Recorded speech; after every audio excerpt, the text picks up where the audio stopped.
10월 4일 하나님의 말씀을 함께 나누겠습니다. 오늘은 출애굽기 25장 23절에서 40절의 말씀으로 함께합니다. 시내산에서 하나님과 이스라엘의 언약 예식이 이루어졌습니다. 하나님께서 모세를 부르시고 그와 함께 하시며 하나님의 백성 이스라엘이 지켜야 할 명령들을 알리셨죠. 이번 한 주 동안 우리가 함께 나눌 출애굽기 25장부터 29장까지 말씀들은 하나님께서 임하실 성소와 관련된 여러 규정들, 그리고 성소를 관리하고 예배의 모든 과정들을 주관하는 제사장직에 대한 명령들을 전하고 있습니다.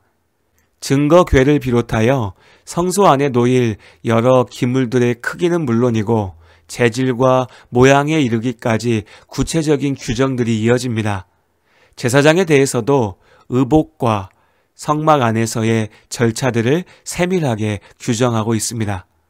그러다 보니 말씀을 읽어도 쉽게 눈에 들어오지 않고 이런 말씀들이 오늘 우리와 나의 믿음과 무슨 상관이 있나 의문을 갖게 됩니다. 그렇기에 이번 한 주 동안에는 매일 성경에 정해진 본문에 대한 설명에 국한되지 않고 성막, 성소, 그리고 제사장과 관련된 신앙의 주제들에 대해서 이 출애굽기의 말씀들이 이야기하고 있는 이런 모양들, 이런 하나님 앞에 예배드리는 과정들이 오늘 우리에게는 어떤 의미로 기억되어야 할까에 대해서 함께 생각해 보려고 합니다. 그 시작으로 오늘은 성소에 대해서 함께 생각해 보겠습니다. 내가 그들 중에 거할 성소를 그들이 나를 위하여 짓되 무릇 내가 내게 보이는 모양대로 장막을 짓고 기구들도 그 모양을 따라 지을지니라. 출애굽기 25장 8절과 9절의 말씀입니다. 성소는 이름 그대로 거룩한 곳, 하나님께서 임재하시는 자리입니다. 하나님께서 이스라엘과 함께 하시겠다 약속하셨습니다. 그 약속만으로도 충분하겠지만 당시 사람들에게, 그리고 어쩌면 오늘날도 많은 사람들에게는 당장 내 눈에 보이는 무언가가 필요합니다. 성소는 곧 하나님께서 이스라엘과 함께 하신다는 사실을 보여주는 특별한 자리였습니다.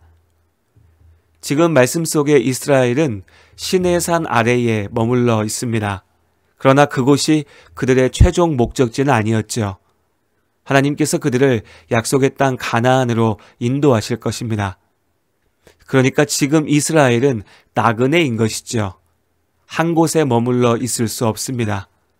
자연스럽게 집을 지을 수 없었죠. 곧 이어서 이동해야 했으니까요. 모든 이스라엘 사람들이 천막, 텐트 생활을 해야 했습니다. 하나님께서 그 이스라엘 진영의 중심에 하나님의 성막을 두라고 명령하셨습니다. 하나님께서 앞으로 이스라엘이 이동해 가는 그 모든 자리에서 함께 하시겠다는 약속의 표였죠. 성막이라는 말 그대로 거룩한 장막, 텐트입니다. 일종의 이동식 예배당이라고 생각하시면 될 것 같습니다. 이스라엘 사람들이 자신들의 장막을 걷어서 이동할 때 하나님의 성막 역시도 걷어서 이동해야 되니까요. 이 성막에 대해서는 이후에 다시 한번 구체적으로 나눌 것입니다. 자, 그리고 이 성막 안에 가장 깊은 곳에 하나님께서 임하시는 성소가 준비되었습니다. 이후에 이스라엘이 가나안 땅에 들어가고 모든 것이 안정된 이후 솔로몬 왕의 때에는 예루살렘에 성전이 세워졌습니다. 구체적인 구조나 각각의 공간들의 의미와 역할은 성막이나 성전이 다르지 않았죠. 성막이 이동식 천막이었다면 성전은 돌로 세워진 웅장한 건물이었다고 하는 것이 차이였습니다. 결국 그 본질은 하나님의 임재, 하나님께서 이스라엘과 함께 하신다는 사실입니다. 성소는 곧 하나님을 만나는 자리였죠. 세상의 주인이신 하나님께서 이스라엘의 곁에 함께 계시겠다 하셨던 그 약속을 성소를 통하여서 보여주신 겁니다. 오늘 우리에게도 이스라엘의 성소, 성전의 개념이 남아 있습니다. 하나님께서 나와 함께 하신다는 사실을 확인하는 특별한 자리에 대한 바람이 있는 것입니다. 일반적으로는 예배당에 성전의 의미를 두는 경우가 많습니다. 교회가 함께 모여 예배하는 공간 혹은 건물인 예배당을 하나님이 임재하시는 성전이라고 부르기도 하죠. 실제 우리 마음이 그렇습니다. 왠지 예배당 안에 들어가면 하나님께서 거기 계시는 것 같습니다. 말과 행동을 조심하게 되죠. 또 성전 안에서도 하나님께서 직접 임재하시는 가장 거룩한 장소가 성소인 것처럼 예배당에 들어가서도 왠지 우리 마음에 출입문과 가까운 곳보다는 저 앞에 설교단 위가 더 거룩한 곳, 더 하나님께서 함께 하시는 곳처럼 느껴지기도 합니다. 물론 예배의 자리, 예배당은 참 중요한 곳입니다. 사람에게 공간이 갖는 의미가 있습니다. 건물이라고 다 똑같은 것이 아니고 또 똑같이 사방이 뚫린 넓은 공터라도 사람들의 인식에 따라서 전혀 다른 의미와 중요성을 갖게 되죠. 집안에서도 식사하는 공간과 휴식하는 공간, 잠을 자는 공간 등을 나누어서 사용합니다. 생각해보면 넓은 잔디밭에 큼직한 나무들이 서 있는 비슷한 공간이지만 공원에서는 누구나 웃고 떠들며 즐길 수 있는 공간이라고 생각하고 행동하는 반면에 국립묘지에서는 슬픔을 쏟아내고 엄숙하게 추모의 마음을 지켜야 하지요. 마찬가지로 예배당에서도 말과 행동을 조심하고 기도하며 하나님 앞에서는 예배자로서 우리 스스로를 돌아보게 됩니다. 그것이 우리의 마땅한 태도이고 자세일 겁니다. 그럼에도 하나님의 약속의 본질은 잊지 말아야 합니다. 성소가 그 자체로 거룩한 것이 아니라 하나님께서 임하시는 자리이기에 거룩한 것이지요. 예배당이 특별하게 거룩한 것이 아니라 하나님께서 그 예배당에서 우리의 예배를 받으실 때에 그 자리가 거룩해지는 것입니다. 하나님의 임재를 우리 눈앞에 보이기 위해서 성막과 성소를 지으라 하셨지만 하나님께서는 장소에 제한되지 않으십니다.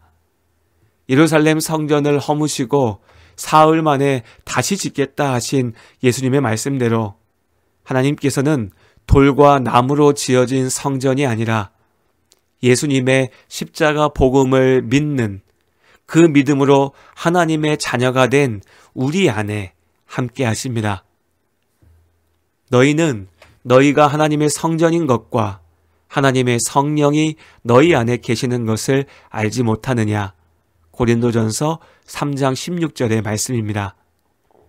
세상의 주인이신 하나님께서는 우리가 언제 어디에 있든지 우리와 함께 하십니다.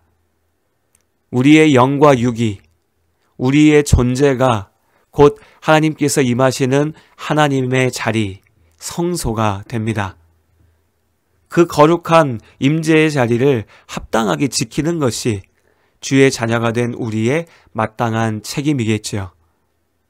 이스라엘이 하나님의 명령대로 가장 정성스럽게 준비된 귀한 재료들을 가지고서 성소의 부분을 또 그 안에 놓을 여러 기구들 하나하나를 준비한 것처럼 우리의 삶의 모든 순간마다 모든 자리마다 우리의 영과 또한 우리의 육신까지도 하나님께서 임하시는 거룩한 자리로 세워가는 것이 우리에게 주시는 하나님의 명령이라는 이 사실을 잊지 않는 오늘 하루가 될 수 있기를 바랍니다. 오늘 이곳에 계신 성령님 우리에게 말씀하시고 우리를 가르치소서. 다시 우리 맘 열어주시고 주의 빛으로 밝혀 우리를 인도하소서.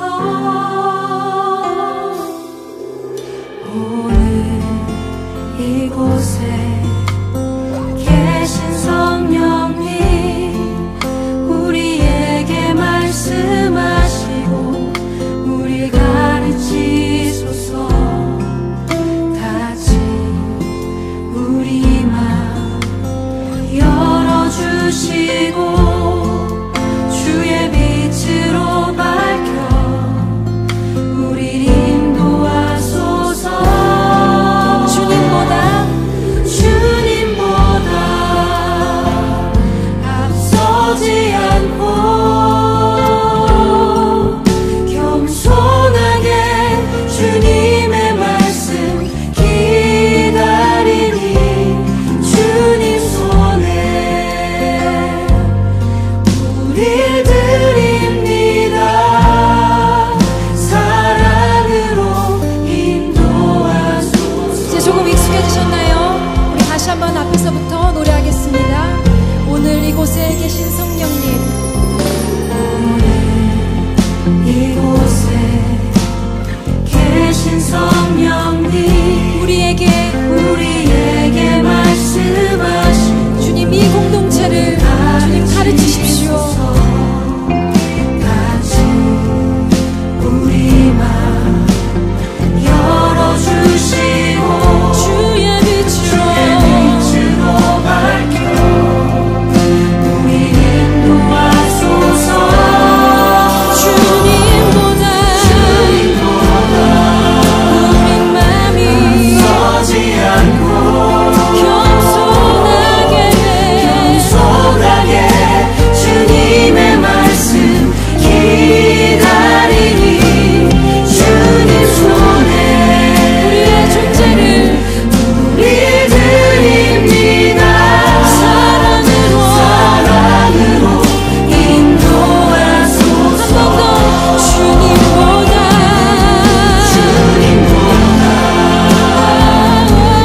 서지 않고 겸손하게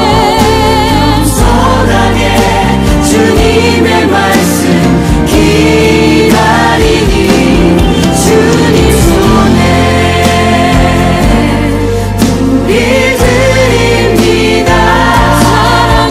사랑으로 인도하소서.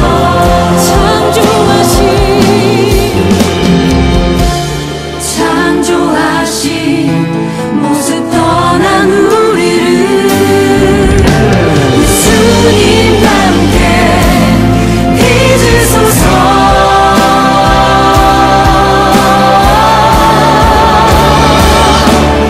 주님보다 앞서지 않고 겸손하게 주님의 말씀 기다리니 주님 손에 우리 삶을 드립니다. 사랑으로 인도하소서. 주님보다 우리 열심히 서지 않고 겸손하게 주님의 말씀 기다리니 주님 손에 우리 모든 것을 드립니다. 사랑으로 인도하소서. 사랑으로 인도하소서. 사랑으로 말씀하소서. 사랑으로 말씀하소서. 네, 주님 그렇습니다. 우리가 주의 마음 알기 원합니다. 주의 마음 듣기 원합니다. 주님 우리에게 말씀하여 주시옵소서.